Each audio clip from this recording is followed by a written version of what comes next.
নোয়াখালীর এই বিখ্যাত পিঠার রেসিপি খেয়ে আমি তো বারবারই এটা বানাচ্ছি। এত কম ঝামেলায় আর এত তেল ছাড়া রেসিপি, বাহ! বরের গালাগালি আর শুনতে হবে না যে তুমি বেশি তেল দাও।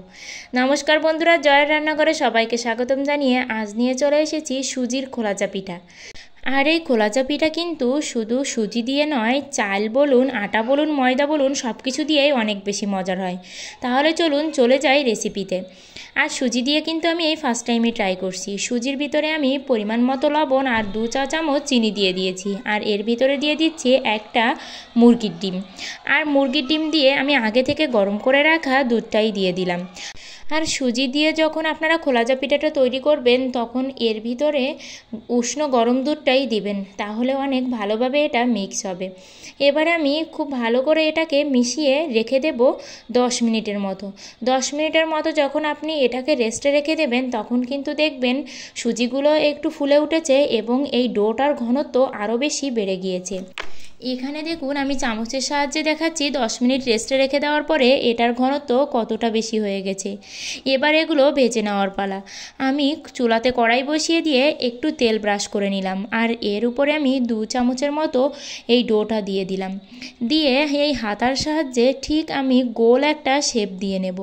আর তেল ছাড়া এত সুন্দর রেসিপি শুধু যে আপনারা পিঠা হিসেবে খাবেন সেটা কিন্তু নয়, এটা সকালের জলখাবারের বিভিন্ন ভাজির সঙ্গে, তা বাদে ডিম পোচ বলুন, যে কোনো রকম তরকারির সঙ্গে, এমনকি মাংস দিয়ে এটা খেতেও ভীষণ মজার হয়।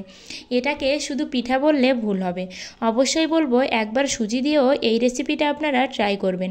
আর সকালের জলখাবারে কিন্তু এটা বেশ মজার একটা খাবার, সেটা বাচ্চা বলুন কিংবা বড়দের ক্ষেত্রে বলুন, সবার ক্ষেত্রে একটা দারুণ মজার রেসিপি এটা। আর এখানে আমার প্রিয় বন্ধুদের বলতে চাই, আমার ভিডিওগুলো ভালো লাগলে অবশ্যই লাইক করে কমেন্টে আপনাদের ব্যক্তিগত মতামত জানাবেন। আর আমার চ্যানেলটি সাবস্ক্রাইব করে পাশের ঘন্টাটি বাজিয়ে অল অপশানে সেট দিয়ে রাখবেন, তাহলে আমি যখনই নতুন ভিডিও আপলোড করব আপনাদের কাছে আগেই নোটিফিকেশান চলে যাবে। কথা বলতে বলতে আমি কিন্তু অনেকগুলো পিঠাই তৈরি করে নিয়েছি। আর এক সাইডটা এরকম পোড়া পোড়া হবে, আরেক সাইডটা কিন্তু একদমই সাদা ফকফকে হবে।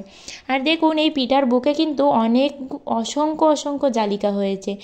আর পিঠাটা কিন্তু ওই ডিম দেওয়ার কারণেই, যদি আপনাদের একটু ডিমের কাঁচা গন্ধ লাগে তাহলে আপনারা ডিমটা স্কিপ করেও এই পিঠাটা বানাতে পারেন। আর দেখুন কতটা সফট হয়েছে। এমন মজার খাবার খেলে যেমন তেল সাশ্রয়ী হবে তেমন কিন্তু সবাই চেটেপুটে খাইবে। সবাই ভালো থাকবেন।